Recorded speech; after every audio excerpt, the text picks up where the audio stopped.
All right, good evening. Welcome to Thursday evening breathing buddies. We're going to start tonight with something called recovery breath. This is it's a catch-all. It's called recovery breath. It's also called many small breath holds. It's really good for normalizing breathing volume. It's great if you've got asthma. If you've got asthma and you start to feel short of breath, you can do this exercise on the hour every hour for 5 minutes, and it can work to great effect, obviously alongside any medications you need to take before things get too serious. The instruction for this, and we do several rounds of this, always breathe through your nose. Is to breathe in through your nose, out through your nose, and you pinch your nose and hold your breath for about 5 seconds. I'll count it down. And then we breathe normally for 10 to 15 seconds. We just keep repeating this for a few minutes. Okay, so when you're ready, exhale and then breathe in through your nose and out through your nose. Then pinch your nose and hold your breath for 5, 4, 3, 2, 1. Then breathe normally through your nose a few times. So I said, this is a really good exercise for normalizing breathing volume. We have a tendency to breathe beyond our metabolic needs to hyperventilate, and this kind of settles everything down. So when you're ready, let's go again. I'm going to breathe in through your nose and out through your nose. Then pinch your nose and hold your breath for 5, 4, 3, 2, 1. Breathe normally through your nose. So this normalizes breathing volume and breathing rate. We want to try and get down to about 6 to 8 breaths per minute, and majority of people are breathing around 12 to 14 breaths per minute when they're not kind of aware of what they're doing. So when we're ready, let's go again. Breathing in through your nose and out through your nose. Then pinch your nose, hold your breath for 5, 4, 3, 2, 1. Breathing normally through your nose. And then when we do this, when we breathe through our nose at any time, it stimulates the production of nasal nitric oxide in the paranasal sinuses. So let's go again when you're ready. Breathing in through your nose and out through your nose. Pinch your nose and hold your breath for 5, 4, 3, 2, 1. Breathe normally through your nose. And nitric oxide, very important gas alongside obviously oxygen and carbon dioxide in respiration. It was only discovered on the human breath in 1991, so it's a relatively new discovery. So when we're ready, let's go again. We'll breathe in through our nose and out through the nose. Pinch your nose, hold your breath for 5, 4, 3, 2, 1. Breathe normally through your nose. So nitric oxide is a bronchodilator. It's a vasodilator, so it opens up the airways. It opens up the blood vessels in the lungs, improves gas exchange in the lungs. When we're ready, we'll go again. Breathing in through your nose and out through your nose. Pinch your nose, hold your breath for 5, 4, 3, 2, 1. Then breathing normally through your nose. It's an antihistamine, it's antibacterial. It's got other properties as well. It's a bit of a wonder gas. And if you breathe through your mouth, you don't really get the benefit of this. You've got to breathe through the nose to stimulate the production of the nitric oxide. So when you're ready again, breathe in through your nose and out through your nose. Pinch your nose and hold your breath for 5, 4, 3, 2, 1. Breathing normally through your nose. What we're also doing here with this very, very light breath hold is we're just letting carbon dioxide pool or increase in concentration a little bit in the blood. It's like a teaspoon of carbon dioxide, which has its own benefits as well. So when you're ready, going to breathe in through the nose and out through the nose. Pinch your nose and hold your breath for 5, 4, 3, 2, 1. Breathing normally through your nose. So this is a great exercise to do any time of day. It's you can do it first thing in the morning, last thing at night. It helps to wake up the mind. I say it normalizes breathing volume. It doesn't wake up so much that you couldn't go to sleep, nor does it kind of relax you so much that you can't wake up. And it's a bit like this is the water of breathing exercises. It can cut through stone and flow around it. And I recommend that you practice this a couple of times a day, regardless of what's going on. It's the simple one to do. You can do it while you're watching TV. You can do it while you're sat at the laptop. And when you haven't got me talking at you, just see how it makes you feel in any given situation. Right, what we're going to look at now is a bit more about the biomechanics of breathing for a while, and then we'll get to some sort of slower, deeper breathing. So we are going to do some breathing low, breathing deep. and then some breathing light. Let's start first of all, one hand on your chest, one hand on your belly, just above your navel, as we often do. Settle in, breathing through your nose, and just see how you're breathing now. Hopefully, especially if you've been a couple of times, you've been practicing a little bit of breath work, it'll feel quite natural to be breathing deep into the belly. But just notice which hand's moving. Is your chest hand moving? Hopefully you'll feel the hand on your belly moving.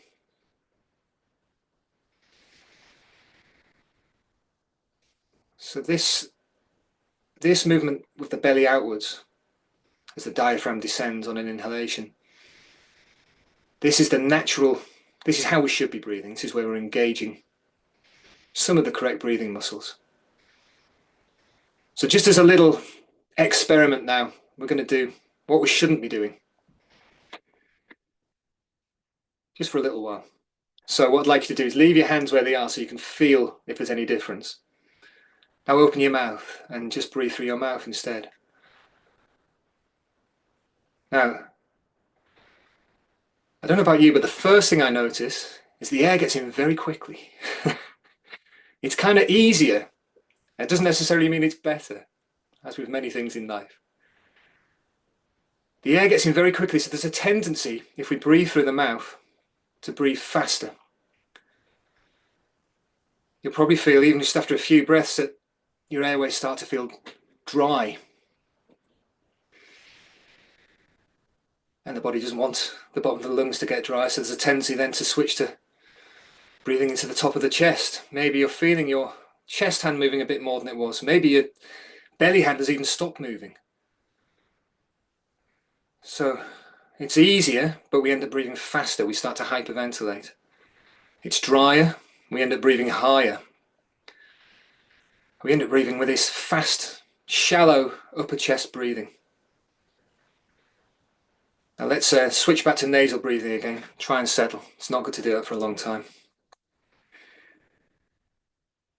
Now one of the problems, even if you know you breathe relatively well throughout most of the day, is that many of us sleep with our mouths open. And you'll know if you do, because you'll hear the noise. It's usually snoring, or you might share a house with somebody else that does, or even a bed with somebody else that does.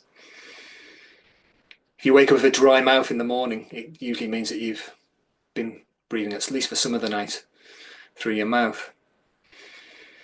Now that act of breathing into the top of the chest, it's an anxiety response, it's a gasp, it's trying to get the last bit of air. And if we're breathing hard and fast into the top of the chest, we're keeping the body in an anxious state. This is why I concentrate on breathing slow and low when I do these sessions. So even at night, where our breathing will be slightly shallower, because we're at a lower metabolic rate, if we're breathing through the mouth, breathing into the upper chest, the body's not quite able to relax like it should. What's happening is that the vagus nerve isn't getting the stimulation that it should from deep breathing. The vagus nerve isn't sending messages back to the brain that all's well, the body's resting, the body's relaxing. If you're not getting that biofeedback, then the body doesn't relax quite as much as it could do. So we try to breathe through our nose at rest, during light to moderate exercise, and during sleep. When we breathe through the nose, they're much smaller holes than breathing through the mouth. So we have to recruit the primary breathing muscles, which is the diaphragm, and a few of the intercostals. So now I'd like to put your hands on your hips, well, not on your hips, on your lower two ribs. We're not doing the time warp. As well as feeling your belly moving out, hopefully now you'll also be feeling some lateral movement outside, out to the sides.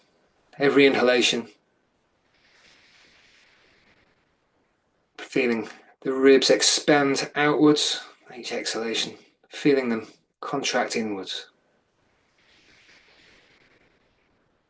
So we're breathing low into the abdomen.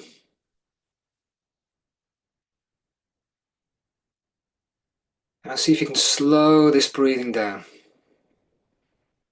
consciously slowing it down.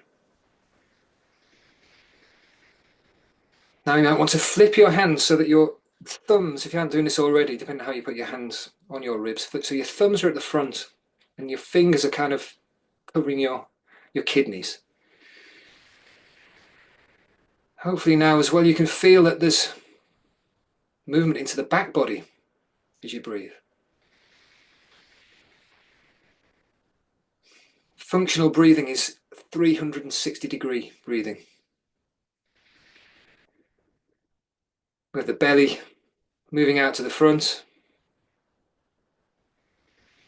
the lower ribs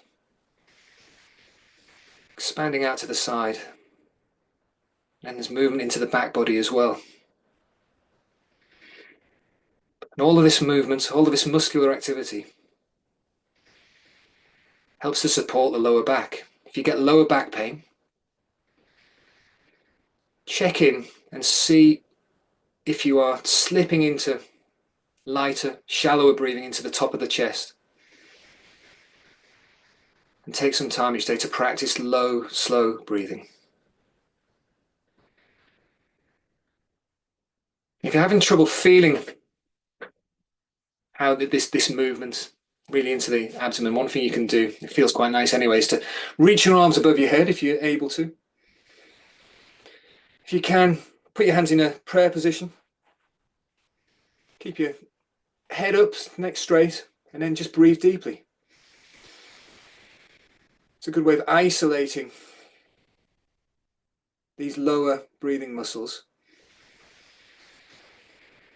If you're anything like me and you spend a lot of time sat in a chair at a desk, you might get a few little pops in the spine, a little bit of release.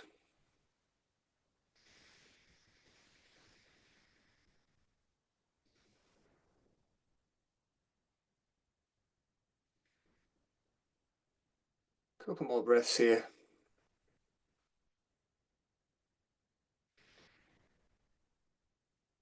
Now relax your arms just down onto your lap or wherever you feel comfortable.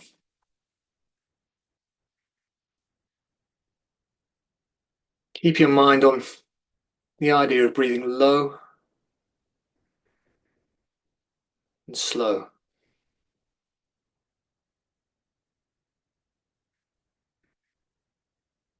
Now, see if you're able to carry on this pattern, but breathe a little bit less air. Can you breathe just 70% of the volume of air on each breath?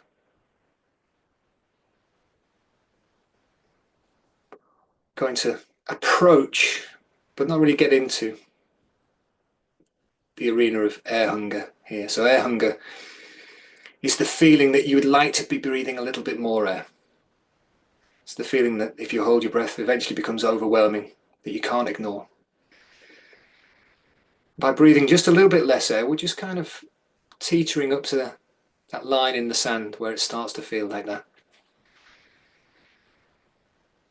And the benefit of doing this, of breathing a little bit less air, is that it allows carbon dioxide, the byproduct of respiration, to increase in concentration in the blood.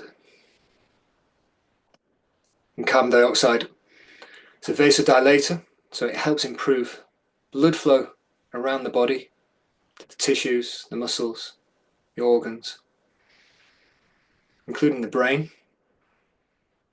It's also the catalyst that allows oxygen to be released from your red blood cells. So by breathing a little bit less air, by increasing the concentration of carbon dioxide in the blood, We get better oxygen delivery and better blood flow around the body. Breathing shouldn't become erratic at any time. You're in control of this. It starts to feel erratic, or if you start to feel anxious, just take some deeper breaths.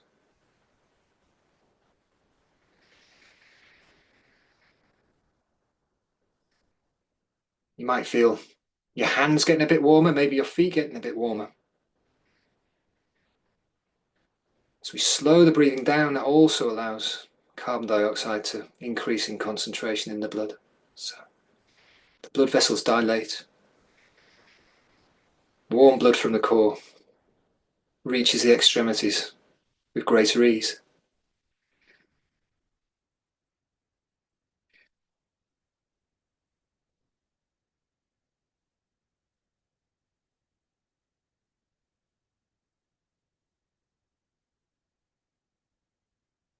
Can you breathe a little bit less air again?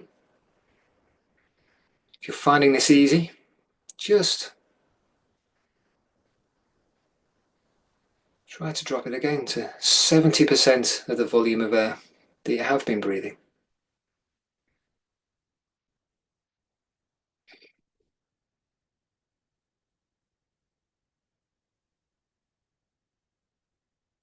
Feeling the slightly cooler air as it comes in through your nose on each inhalation. Slightly warmer, conditioned air leaving your nostrils on the exhalation.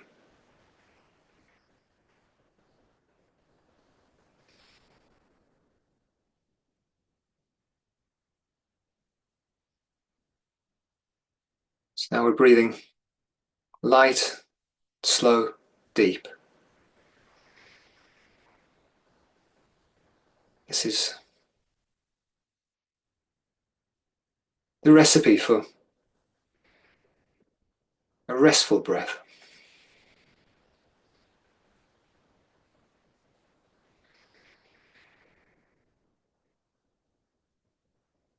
So I'm going to move now into a little bit of guided paced breathing, cadential breathing. So we're going to add some counting. I'm going to do 3 different patterns this evening. The first one is very simple, 1-to-1 ratio inhalation to exhalation. I'll count as in for 5 and out for 5. Then we will switch to a triangle. We'll breathe in for 4, out for 4, then hold for 4.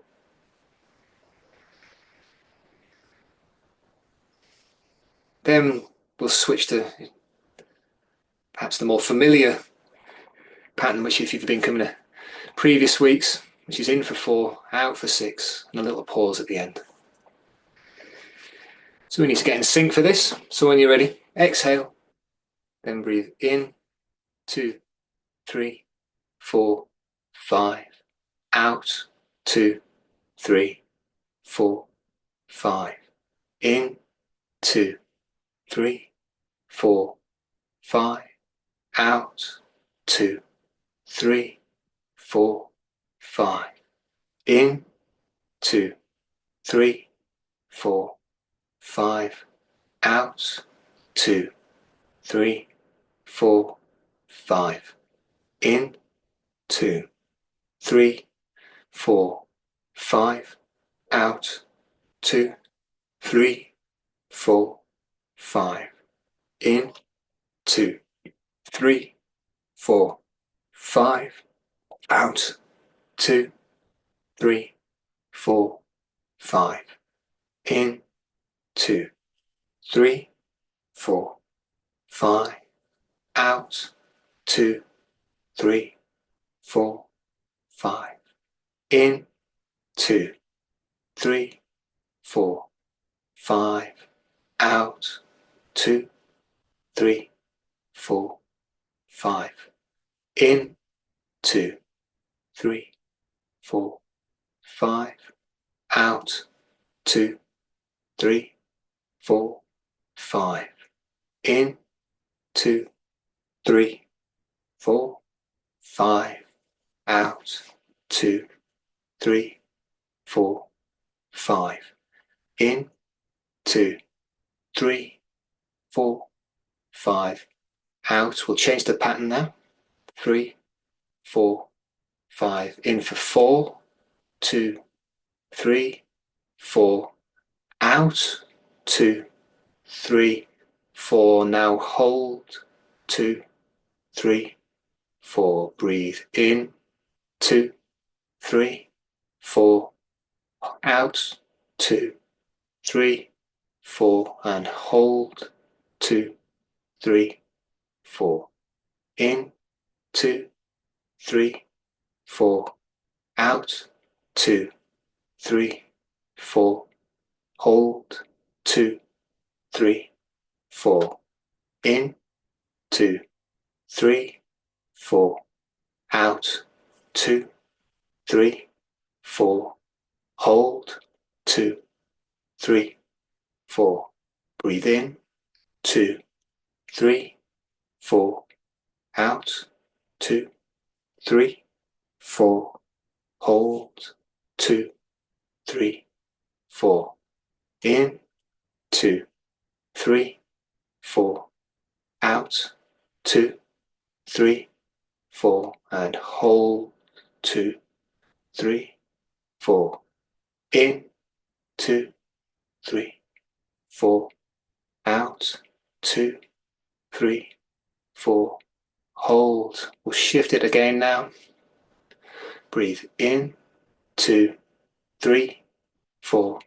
Out for 6, 2, 3, 4, 5, 6. And hold. Breathe in. 2, 3, 4. Out. 2, 3, 4, 5, 6. Pause. Breathe in. 2, 3, 4. Out. 2, 3, 4, 5, 6. Pause. Breathe in. 2, 3, 4. Out. 2, 3, 4, 5, 6. Pause. Breathe in. 2, 3, 4. Out. 2, 3, 4, 5, 6. Pause. Breathe in. 2, 3, 4. Out. 2, 3, 4, 5, 6. Pause. Breathe in. 2, 3, 4. Out. I'm going to stop counting after this round. 5, 6. Pause. Breathe in and carry on at your own rate. The goal here is to have a nice, slow inhalation, an even longer exhalation, and a little pause at the end. If you imagine one cycle of this graphed out over time, this shape is a kind of the ideal resting shape for a breath. Longer exhalation and inhalation, which helps to relax the body, calm the mind, stimulates the vagus nerve. A little pause at the end. And the more your body is able to tolerate the presence of carbon dioxide, which is a good thing, then the longer that pause at the end will be before you naturally feel like you need to take another breath. Carbon dioxide is the primary trigger for taking the next breath.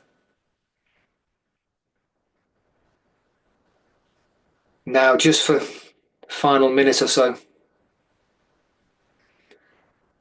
alongside this, just see if you can create that little bit of air hunger again. See if you can breathe just a little bit less air. How quickly can you get to that feeling? Are you making friends with it now? If you've done this for a while, it's an odd feeling to spend time with, the feeling of wanting to breathe a bit more. But once you get used to it, it's kind of, the edge of it's quite friendly and warm.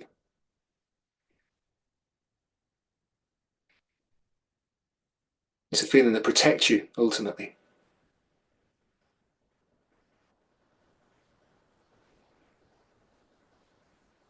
Okay. Gradually now, just let your breathing return to however you want it to be.